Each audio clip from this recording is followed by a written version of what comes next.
Welcome to the Property Corner with myself, Rowan Alexander.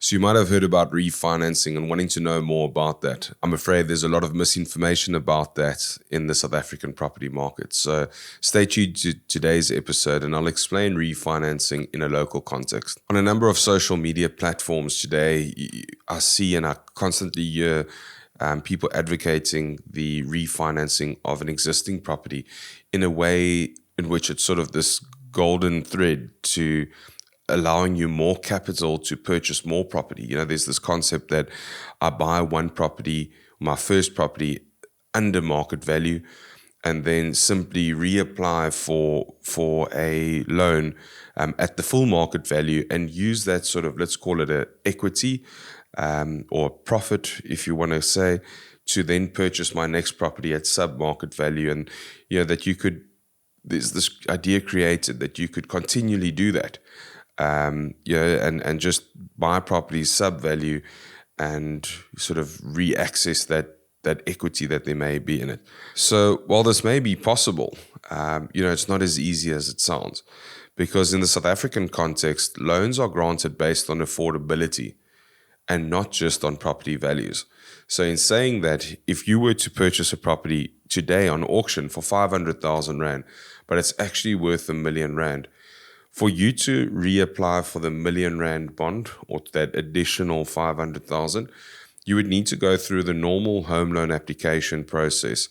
And then whether you're doing that on the property that you've bought below market value or whether you do that on the new property that you're purchasing would be exactly the same thing. So when you apply for a mortgage loan, about 1/3 of your gross income can be used towards repaying financed property.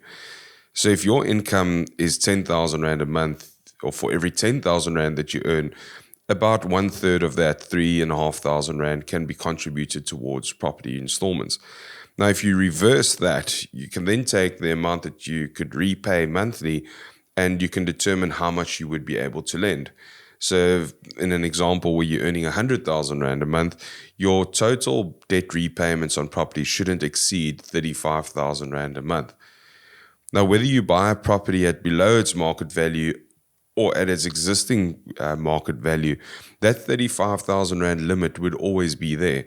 And that's why I'm saying, this sort of idea that you can refinance property and unlock equity, to repurchase another property, while the concept is executable, it makes no difference whether that 35,000 Rand that you have as a budget is being paid to existing mortgage loans or whether your new mortgage loan with your existing mortgage loan combined reaches 35,000 Rand.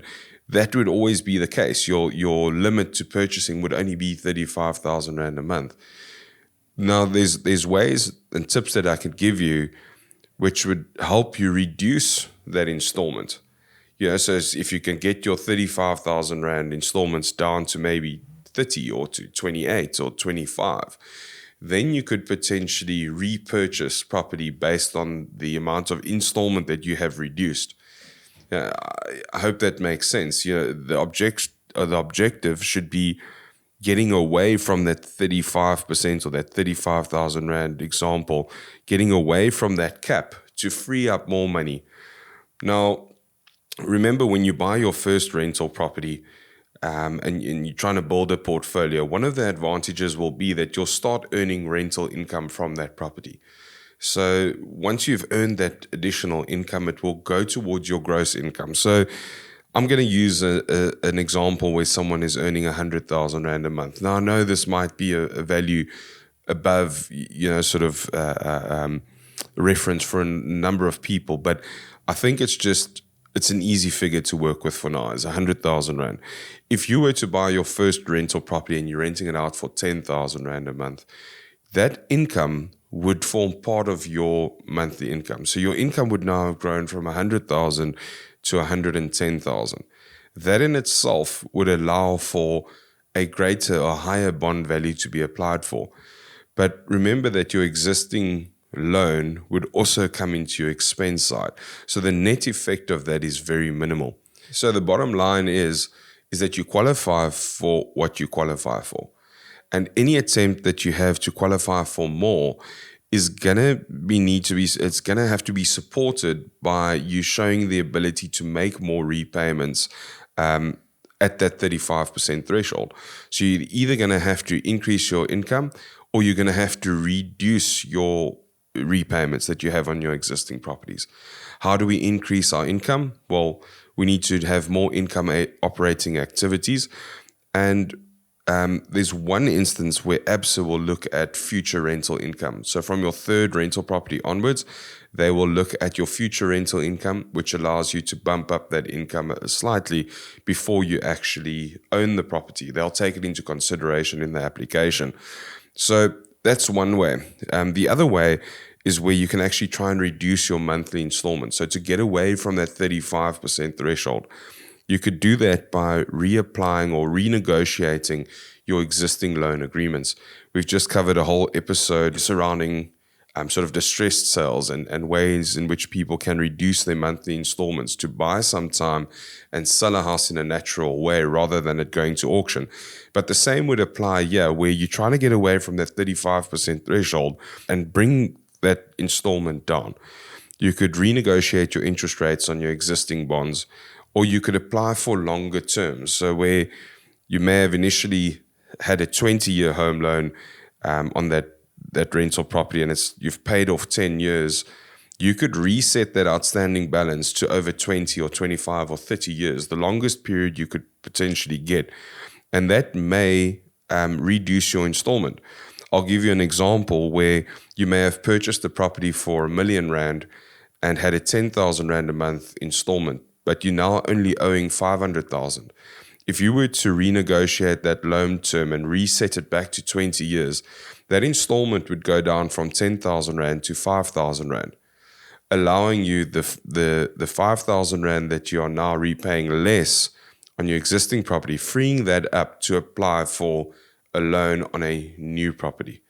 So that's probably the most effective way to try and free up your affordability, because that's what we're trying to do. Refinancing, whether it be on an existing property, sort of refinancing by getting a second loan or extending the loan value, whether it's done on an existing property or a new property, that process is exactly the same. There's no benefit in trying to refinance an existing property. And in actual fact, you want to be sure that your interest expense is going off against the correct property. So what you don't want to be doing is actually financing your primary residence to fund the acquisition of an investment property, because your interest expense on your primary residence cannot be offset against the income earned from an income generating investment.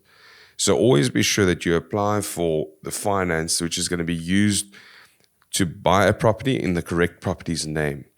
If you're going to be buying an investment property, rather apply for the finance on that property than on your primary residence.